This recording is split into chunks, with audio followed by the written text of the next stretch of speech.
In the Bible, as well as historical texts, are references to giants or beings called the Nephilim. In the Bible, they are called many things: the sons of Anak, the Anakim, Rephaim, but they're most notably known as the Nephilim. The origins of the Nephilim beings were from the fallen angels who originally came down to teach man righteousness on Mount Hermon. 200 of these angels came down, and as a result, taking on the form of flesh, just like Jesus did when he became man, they fell into temptation. Unlike Jesus, though, Jesus never fell into temptation. These angels, a few of the leaders, known as Samiaza, Azazel, made a pact together, and they decided that they would take upon wives of the daughters of man that they saw fitting. And as a result, they created hybrid species or offspring known as the Nephilim. The primary reason for the Nephilim was to corrupt the bloodline of God, so that there could not be a Messiah to redeem mankind. These Nephilim were also known as the seed of the serpent, and they're listed several times in the Bible as such. In Genesis, we see a strange passage. In Genesis 3:15, it says, "And I will put enmity between thee and thy woman, and between thy seed and her seed. It shall bruise thy head, and thou shalt bruise his heel." This passage is referring to a bloodline of God that will eventually come and defeat the seed of the serpent, the Nephilim. Now we can trace back the historical records in which it changes, and the story of the Nephilim and the giants is modified and changed. During the early church fathers, while monks were practicing celibacy, the fathers of the church decided that they would change the doctrine or the teaching of the angels coming down and mating with man. They couldn't expect the monks to remain celibate while the story of angels cohabitating with women and falling into sin. So what they did is they changed the doctrine and said that the reference of the sons of God coming into the daughters of man, the sons of God were actually the sons of Seth. And this completely changed everything at that point in time.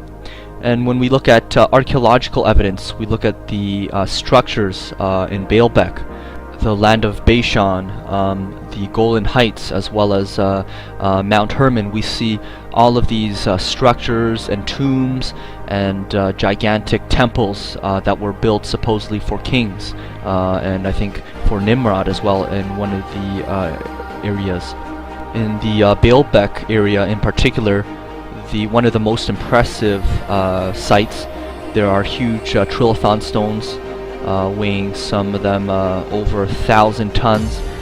Some of them we're not even sure how much they weigh because they're so massive.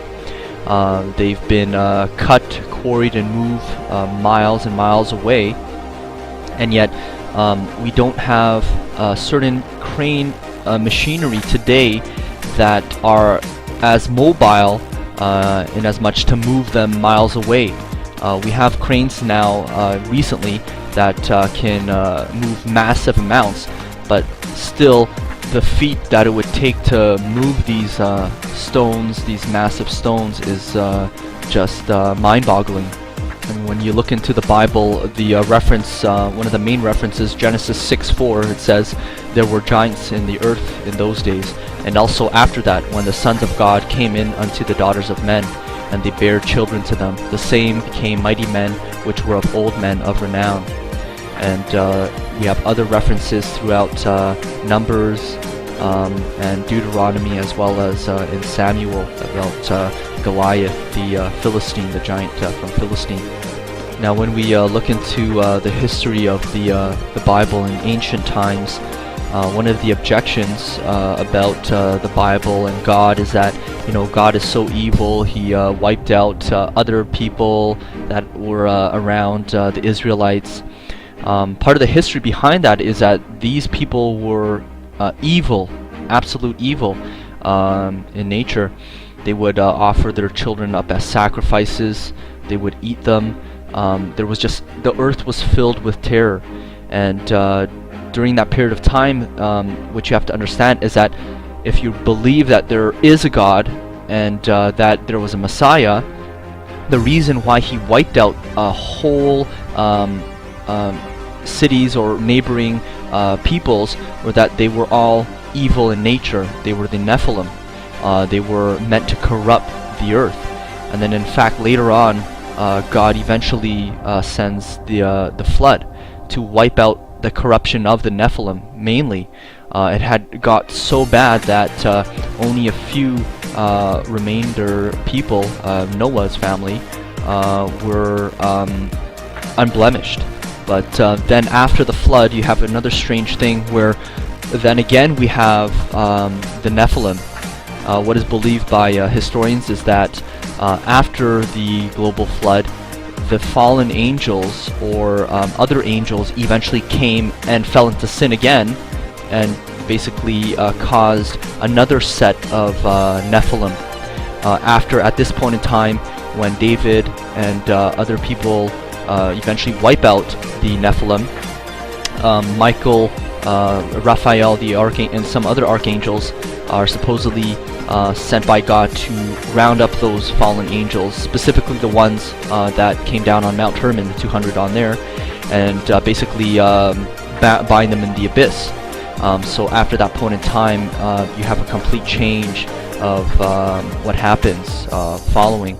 But in ancient history, the Greeks and the Romans talk about the Nephilim and giants that existed. Josephus, who was a Roman Jewish historian, talked about the history of the Jewish people, and eventually as well recounting how the Nephilim came about, and about at that period of time how they had the massive bones still on display for people to see, because they had been destroyed at that point in time.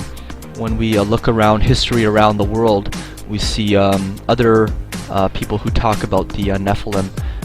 For example, there were certain native tribes who talked about giant Nephilim that would terrorize their people and carry off some of their clan members to eat them. As a result, what happened is they were fed up of the Nephilim. They decided that they would throw wood into a cave that they inhabited, and at that point in time they set it on fire, and they never saw those Nephilim again. One of the common things that people would do, holding up their hands to greet one another, is that at that point in time the natives would wave to see if the hands of the person that they were approaching had 6 fingers, because the Nephilim had 6 fingers, and by doing so, if they had 6 fingers, they would either run or get out of there. But certain customs like this developed because of that, and the particular giants that were around that area had red hair. They also had double sets of teeth, double rows of teeth, and so there were a number of ways in which they would determine whether they were Nephilim, because they were frightened and scared of this race of beings. And later on, in modern day, when some farmers went to look for certain type of fertilizers inside of the cave, that very cave that one of the natives wrote about, they found remains of giant bones there, and with red hair. So it's been verified through science and through history that these giants did exist. There is a prophecy through the Genesis 3:15 passage, which is essentially that David was the one who defeated the seed of the serpent in the natural realm, and later on Jesus would be the one who would defeat the enemy in the spiritual realm. And it doesn't end there, because later what happens is after David slays Goliath, he takes the head of